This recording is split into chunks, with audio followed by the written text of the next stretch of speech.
Hi there everyone, Josiah here with Womprat Creations with the next show and tell in the series of revealing my whole Return of the Jedi Boba Fett cosplay. And we're working from the base out, bottom up. So we did the boots, I did my flight suit already.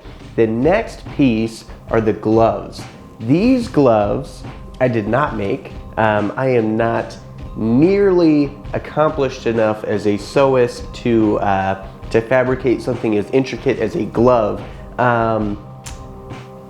So I bought these off of a maker on the dented helmet, which is, I don't know if I know I've brought it up, but I don't know if I've talked about what it is. It's essentially an RPF just for Boba Fett. And they do have some Jango and some Mandalorian stuff, but its main purpose is Boba Fett, and the amount of resources and crazy research available on that website is insane. But that is where I picked up these gloves. I don't remember the seller, I'm very sorry. But I mean, if you go on there, you can see runs of gloves all the time. So essentially what these gloves are is, and this is actually pretty common for prop costumes or just props in general, is they'll start out with something fairly cheap and then modify it. So these gloves actually started out as military dress gloves.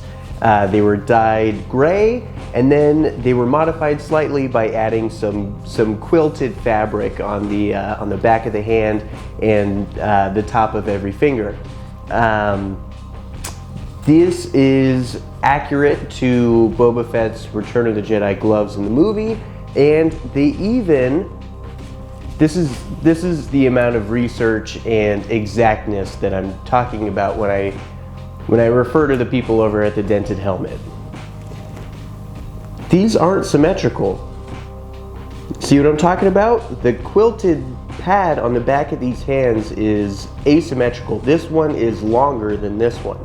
That is accurate to the movie for whatever reason, whether they actually had a reason. More than likely it was just, no one's really looking at the gloves too closely, so it's not a big deal. But in the movie, Boba's right hand, the pad on the back of his glove is longer than the one on his left, and they were able to replicate that in this,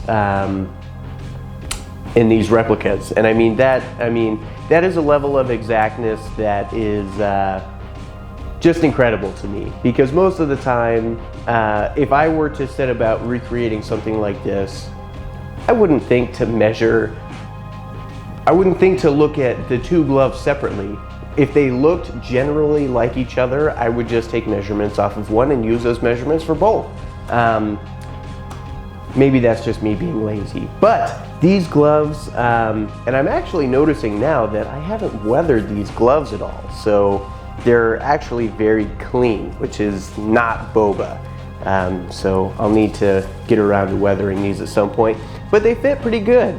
And you could tell that I haven't worn them a lot.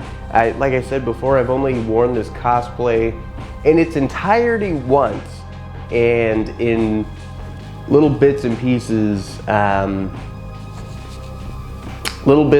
maybe a handful of times. But you could tell that these are still a little stiff. That would also be helped out with doing a little bit of weathering. But I mean, these gloves are fairly comfy. They're not very hot.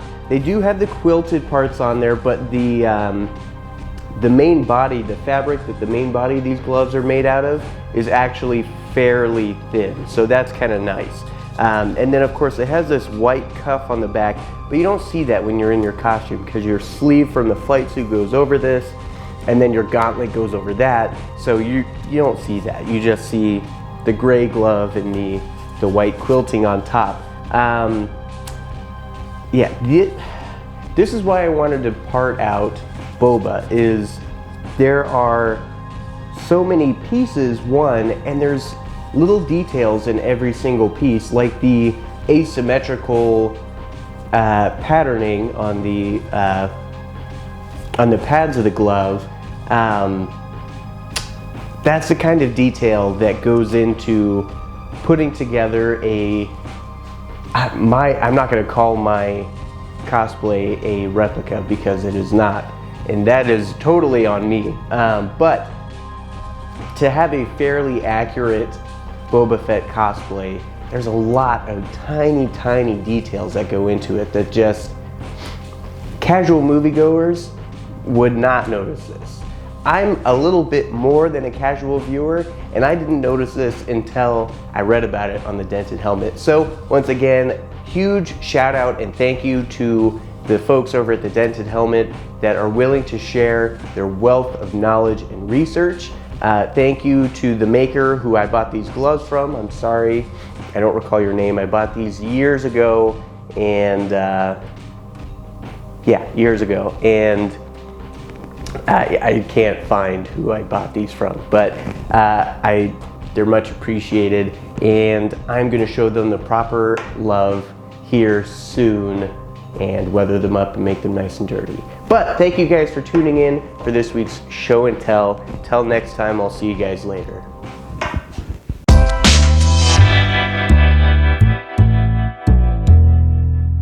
Hey, thank you so much for watching that whole video. That really helps us out with continuing to bring you these cool videos. The other thing that really helps us out is our merch. You can head over to wompratcreations.com and pick yourself up some really cool stuff, just like this Visit Scenic Hoth Travel t-shirt.